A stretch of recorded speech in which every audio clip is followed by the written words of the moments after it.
Public enemy number one, Anopheles, the malaria mosquito. Wanted for willful spreading of disease and theft of working hours, for bringing sickness and misery to untold millions in many parts of the world. This tiny criminal is linked to the destinies of man in a cycle of disease transmission that could not exist without either man or mosquito. Each is solely dependent on the other for the existence of the dread malaria. Anopheles is readily distinguished from other mosquitoes by the fact that she stands on her head at an angle of 45 degrees or more. This newly hatched female has not yet touched human blood, therefore does not contain malaria. But if we follow her, we'll soon learn how she becomes a malaria carrier. Like all thieves and killers, she works best under cover of darkness. Locking and barring doors and windows will not keep this hungry prowler out. She can enter through a small crack. What will she find to steal here? Only a little blood, which this man, racked with the chills and fever of malaria, will never miss. Assuming her typical angle of 45 degrees or more, she injects saliva to make penetration easier. And in a few seconds, she begins to feed. But this man is sick. Along with his blood, she's drinking in the parasites, which cause malaria. Gorged with disease-laden blood, she makes her way to some cool, dark place where she will rest for several days and digest the blood. Although the blood is digested, the disease parasites are not harmed in any way. On the contrary, they multiply to great numbers. Hungry again, she flies out as evening falls in search of blood.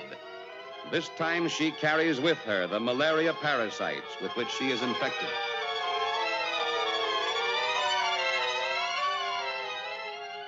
Enjoying the peace and plenty of the home he's worked so hard to build, this man is healthy and happy.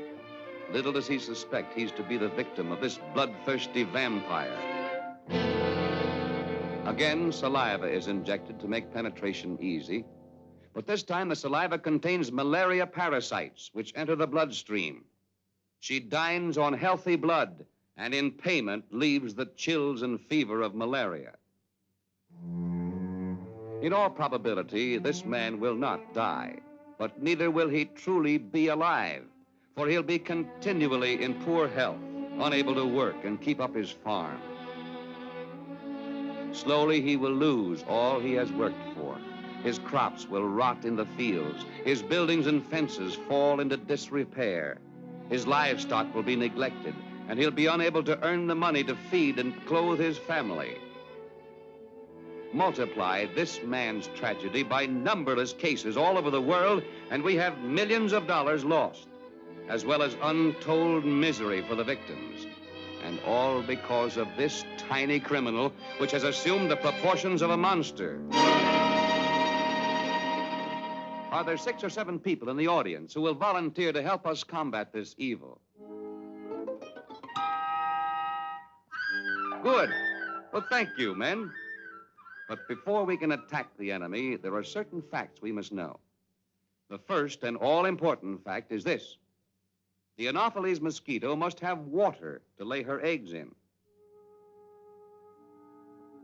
These eggs float about and soon hatch into larvae or wigglers, which lie parallel to the surface where they feed and breathe. In this larva stage, the mosquito is easy to control. After 7 to 10 days, the larva becomes a pupa or tumbler and can still be controlled. But once she emerges from the pupa as an adult, she can slip through our fingers and become a menace to human life within a mile of her birthplace. All right, men, now we can begin to fight.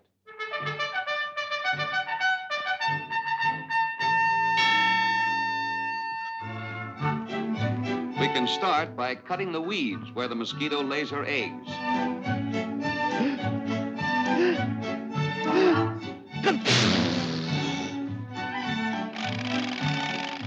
This makes it easy for the fish to get in and eat the wigglers.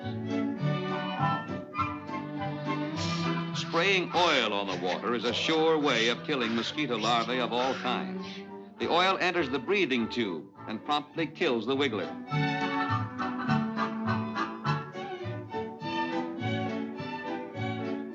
Those are wigglers, Dopey. Give them the oil treatment. That'll kill them. Dusting with Paris green is an effective way of killing wigglers and is economical for covering large areas of water. A thin film of Paris green is strong enough to kill the wigglers without poisoning the fish. Mosquitoes must have water to breed in. These pools will always be a menace to our health unless we drain the water away. There's one way of doing it. Even this hollow stump can harbor mosquito larvae.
With the misery and sorrow of this unfortunate plague-ridden family.